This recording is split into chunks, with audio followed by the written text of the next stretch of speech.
Today we are reading some Reddit stories whilst playing RLCraft. We will continue building the house. Anyways, here's the first story. Make me do the bulk of the work, have fun repeating class, and a little more. I am what you would call a mature student. I'm a mother, and this class was 85% fresh out of high school students.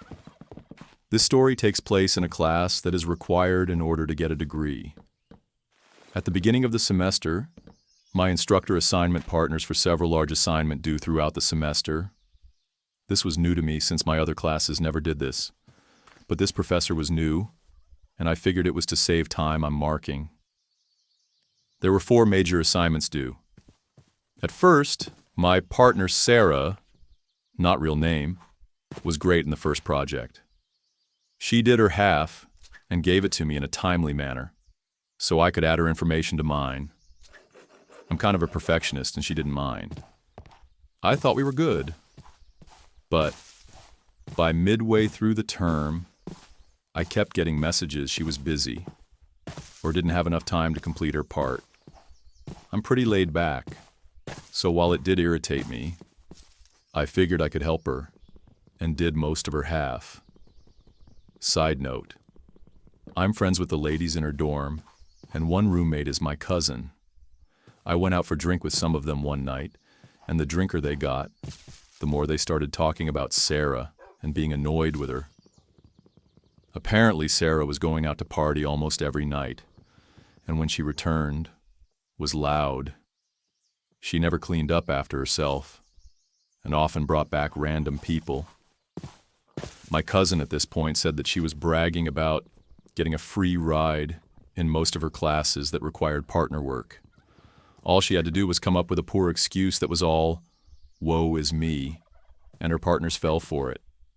My cousin pitied them and didn't think it was fair. She didn't know we were partners in this class.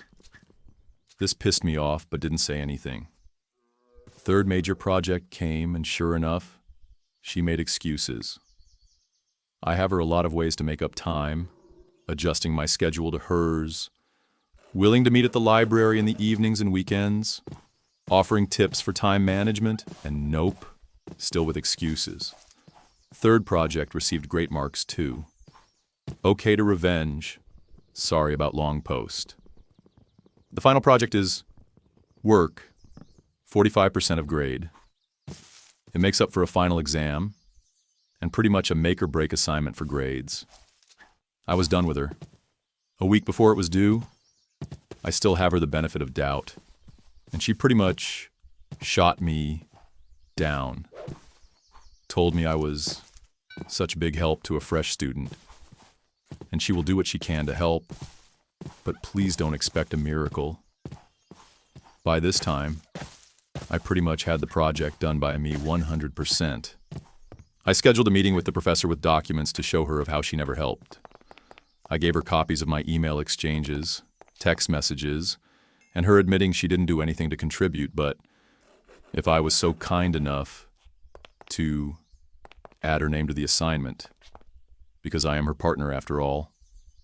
I told the professor that I have been carrying the bulk of the work on projects, and while I understand Sarah is adjusting to university life, I don't find it fair if she got marks on this final project when I've done it myself. In short, I was allowed to hand it in under myself, and Sarah received an email stating she had a week to hand in the assignment on her own. I blocked her number and left email messaged unopened. Also, I informed her roommates to keep documented evidence on her skirting her responsibilities to hand in to the office, and informed her other partners on her behavior and how she treated me. In the end, she failed the assignment, and pretty much the class was kicked out of her dorm, surprise inspection by RA, found drugs I didn't know she did, and failed another major assignment in another course. Her partner is an acquaintance of mine. She was later kicked out in the following semester for handing in plagiarized work. Honestly, that was a total boss move. She gave Sarah every single chance to get her act together, and The fact that she went and verified the laziness with the roommates was next level smart. It's not even just revenge. It's justice for every group project member who's ever been taken advantage of. All right, here's the next story. The story about Karen and Kevin, who won a battle and lost the war. This story, if about 5 years old, and some of it, as you will read in the end, is still rolling, probably will for a long time. It starts with Mrs. P as principal, because that's what she is. Mrs. P started as a special needs kid caretaker, studied through the years of work, and graduated a doctorate in special education. After 20 years of experience in this, she was asked by the council of a medium-sized city to open and run a new special needs school in the city. She accepted the offer, and after 4 years, she had a school with 150 kids in it. For special education school, that is a huge number. Such schools need way more people than regular school, not just teachers, but also other caretakers, and the job isn't always clean and easy. So naturally, Mrs. P is always looking to hire. Then comes Karen. Karen just finished her college and got a degree in education consulting, top of her class. Her professor was on Mrs. P's school board, and she recommended her with very warm words. Karen was basically hired before she even sent her resume.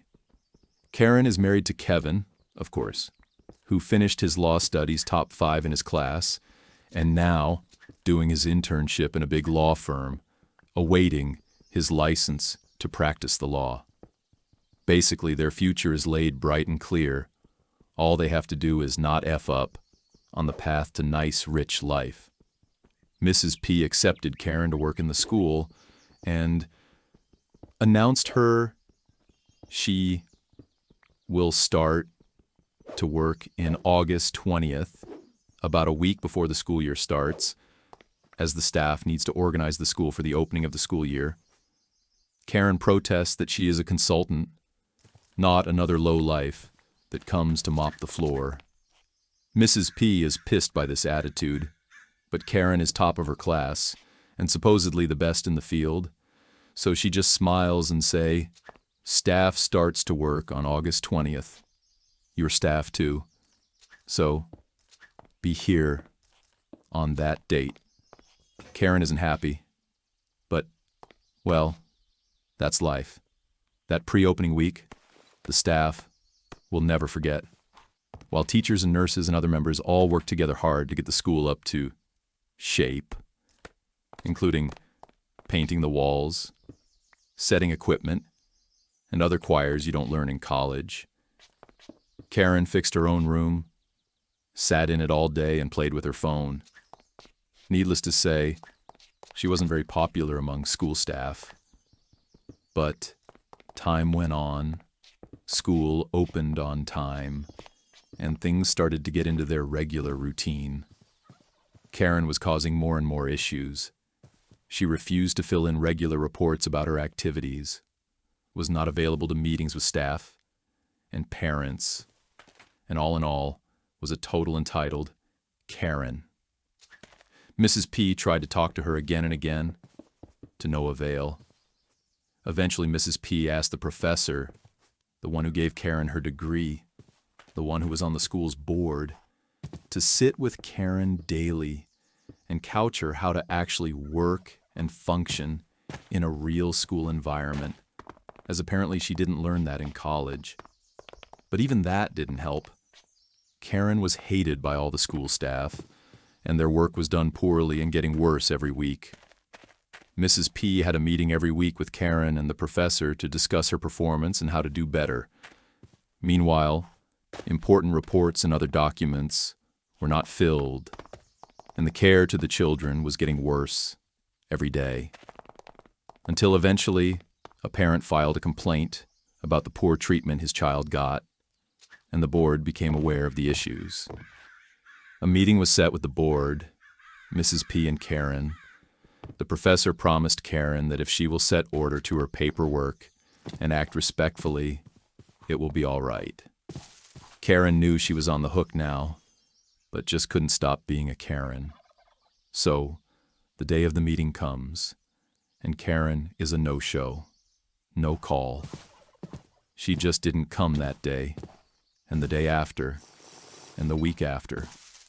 Without Karen, the board can only hear what Mrs. P has to say, but they already know it. So the meeting is delayed to a time when Karen will show up. Needless to say, this doesn't help her case at all. Anyway, Mrs. P and the professor tried to get Karen on the phone, but it went straight to voicemail. Eventually, Mrs. P has no choice. Karen is a no-show. No call for over a week. She has to have a good explanation to not get fired now. She calls Karen and leaves a message in her voicemail that she hadn't heard from her in over a week. She is very worried, and please be in contact ASAP as finance want to cut her pay. Finally, Karen called in. She has been sick the whole time. She will return to work in 2 days. Good. Mrs. P marked the date and set a meeting with the professor and Karen first thing in the morning. If Karen is sick and has a doctor's note, she will not be fired, but she will get some strong talk about the no-call issue. The day comes. Mrs. P and the professor sit in her office, waiting to Karen to come. She didn't come. Mrs. P tried to call her and get the voicemail again. She is pissed. The professor is pissed. Karen has set a new record in pissing and wasting everybody's time. Karen shows up 2 hours late, and Mrs. P calls her to a meeting immediately, before anything else. She calls the professor to come. The professor canceled other plans she had to come in, and the meeting finally starts 3 hours late.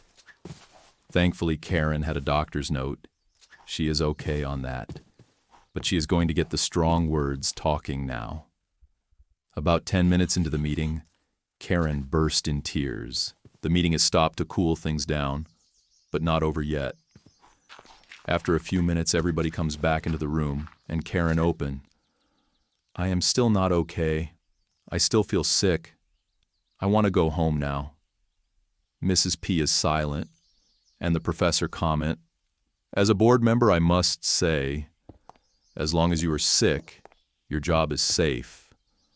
But it is your first year. You have not saved anything in sick days or vacation days. You will not be paid for this.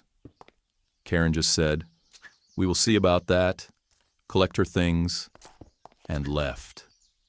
Karen is sick for another 2 weeks, and her position is vacant.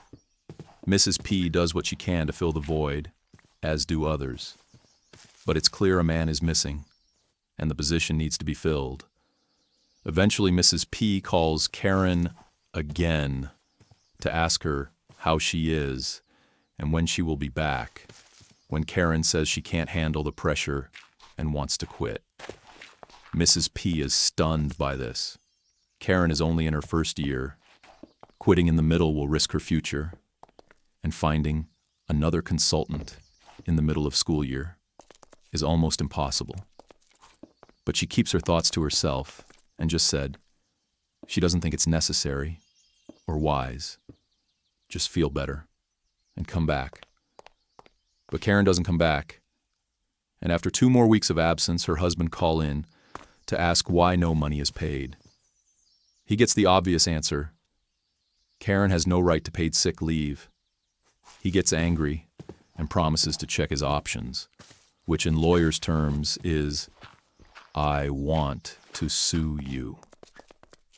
Now it's clear that the bridge was burned, and Karen will not be back. Mrs. P started looking for replacement, and the options aren't great. Eventually, she convinced a retired consultant to come back from retirement just to save this year. The replacement starts working, but can't get paid. The position is still officially occupied by Karen, who is still on sick leave. Board members are now calling Karen, as it's clear she will not talk to Mrs. P. They ask her to come back, and when she refuses, they ask her to submit her resignation to allow them to keep the school running. Karen claims she is ready to come back only if she'll be paid for all her sick leave. But nobody's willing to pay that. The mess is growing bigger and bigger. The parents start to hear rumors. And overall, climate is not very good. Until finally, Kevin, Karen's husband, call in and say he wants to sue the school for the payment. He gets to talk to the city lawyers that explain him that Karen cannot sue the school or the city while she is still sick or still registered as an employee. She must stop one of these conditions. The day after, Karen is at school with a standard resignation letter stating her mental and health issues caused by the toxic environment as her reasons. Finally, after more than 2 months, the position is clear and filled right away. What was just rumors by now has become fact. Parents were aware that something went on. Finally, in a group chat of parents with Mrs. P, they ask her what was it all about. Mrs. P replies that Karen has resigned due to her mental issues. Kevin did try to sue the city. It went to mediation before court hearing. The mediator saw the material and strongly advised Kevin to withdraw. Kevin listened, and the whole thing was forgotten for a while. 3 months passed. School was doing okay when an email from Karen landed in Miss P's inbox. In short, dry legal language, Karen informs Mrs. P that she knows she was slandering her in public. She has screenshots as evidence that she claimed she had mental issues, and that is all not true at all. Karen demands Mrs. P to apologize in public and clarify that Karen did not have any mental issues, and her resignation was due to professional disputes. Mrs. P was shocked. She knew for a fact that Karen was, let's just say, not 100% okay up there, and she had her resignation letter to prove it. Going this way from Karen was beyond stupid. Mrs. P, however, did the right thing and sent the letter to the school board, asking them what they think should be done. School board just heard the words legal actions and freaked out. They didn't want any of this. They demanded Mrs. P to just apologize and let it all be gone. But Mrs. P was not willing to admit wrongdoing of anything, as she knew she did everything right. The board kept his opinion, claimed Mrs. P as being pointlessly stubborn, and they will not cover any legal matters in those issues, which is against Mrs. P contract. All legal liability that she has within her work should be covered by her employer. That meant her job was on the line now, and Mrs. P was determined to fight back and win. But without the city resources, fighting a slander lawsuit is expensive, and with her job at risk, it will not be easy. Mrs. P went again to the parents' forum, let them know that she had some personal legal issues, and asked if they know who could help. One of the parents, a lawyer, agreed to help without pay. Noted as highly unprofessional to ask parents to help in personal issues, but it wasn't really a personal issue. It was the school issue, and that lawyer's parent noted that after he was informed the details. The lawyer agreed. Karen and Kevin had no ground to sue, but said that if they sent the email, their intention is to sue anyway, and nothing Mrs. P would do will stop them. So it was better if Mrs. P just ignore it and let them dig their own grave. And digging they dug. A week after the first letter, a new letter arrived by regular mail in an envelope. It was printed on Kevin's law firm letter, stating that matters should be resolved by public apology, or they will sue. Even the lawyer did not believe someone in a large prestige law firm is that dumb, but here the letter is to prove it. A trial will take time and will cost money, even if he is doing it for free. Not to mention that Mrs. P would be fired no matter the result. They had to find another solution. The lawyer figured out that stupid people need stupid solution. He thought about it for a while, and then remembered he had a classmate in college who went working for that firm. He called that classmate and asked him how he is, now that they are both well after their college years. Apparently, his classmate worked hard and got to become a junior partner in the firm. When the lawyer mentioned the case, his friend was surprised. He hadn't heard about this case, and he should have, as lawyers in large firms gossip like old women, and a slander suit against special education school. It's the raunchiest gossip in town, but also a PR nightmare. He and other partners would never take a case like this. It will make them look like greedy lawyers who would skin off anybody for a penny, which is not good publicity. He promised to look around and check what is going on in the firm. It didn't take him long. The next day, he called the lawyer back. He found out no lawyer in the firm was aware of the case. He figured Kevin used the firm paper to send the letter, but no lawyer above him was involved.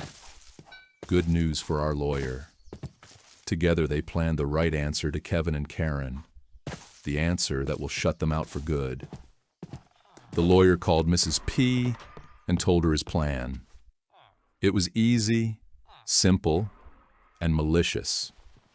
She didn't like it, but agreed to it, as it was the best and fast way to resolve the situation.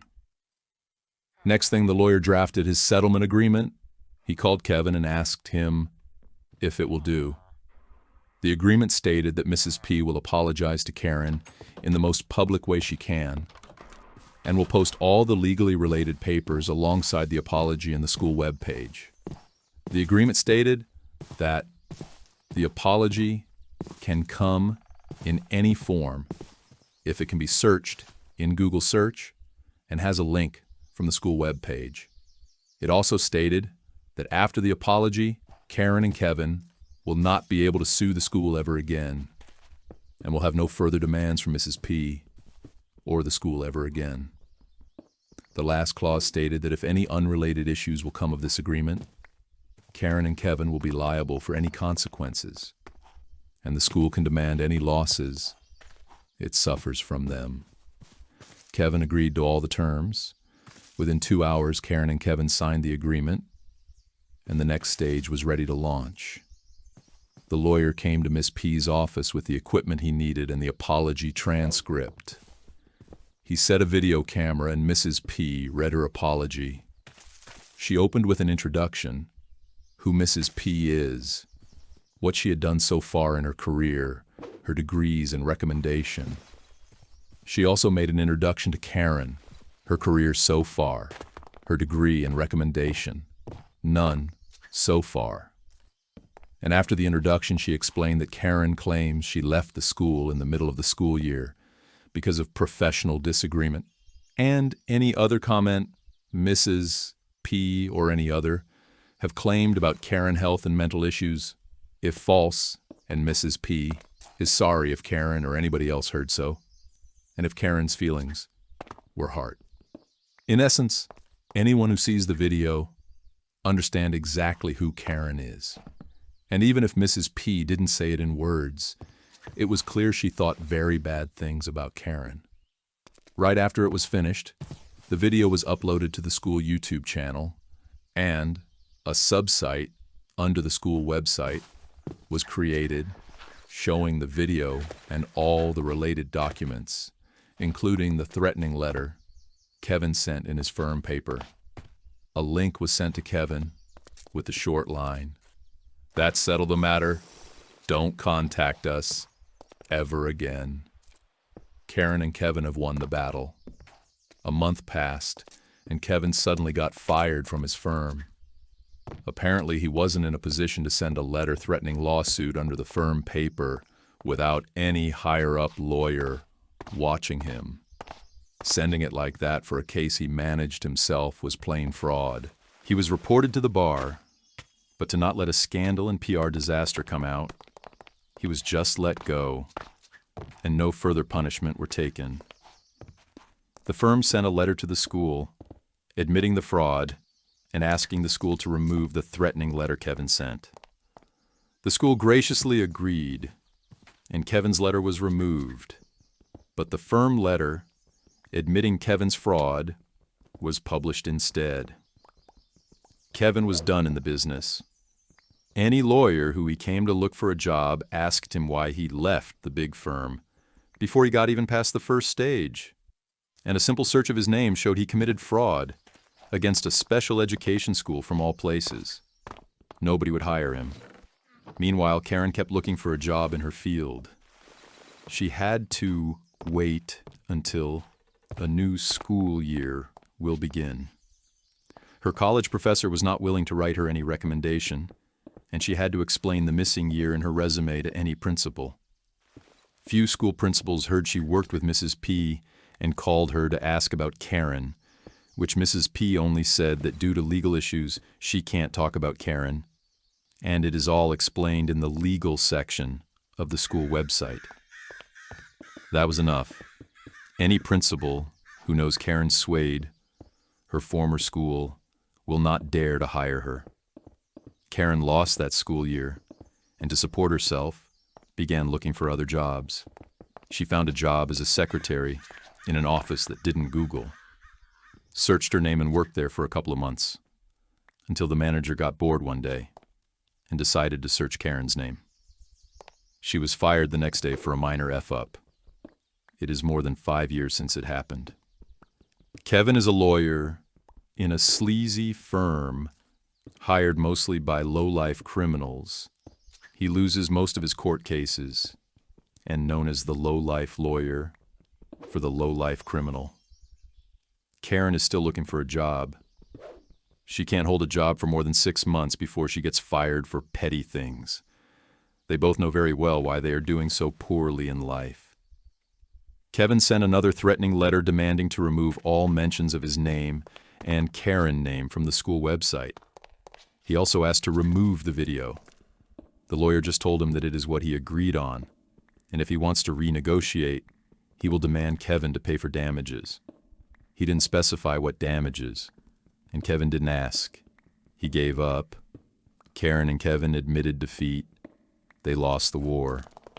Mrs. P eventually removed the video from the school site and set it as private on YouTube, but all the legal letters are still posted there and will be there until, well, maybe forever. Honestly, the level of satisfaction in this story is unreal. Karen and Kevin were so obsessed with winning a tiny battle over a forced apology that they completely missed the fact they were signing their own professional death warrants. They thought they were being slick lawyers, but they were just being entitled idiots.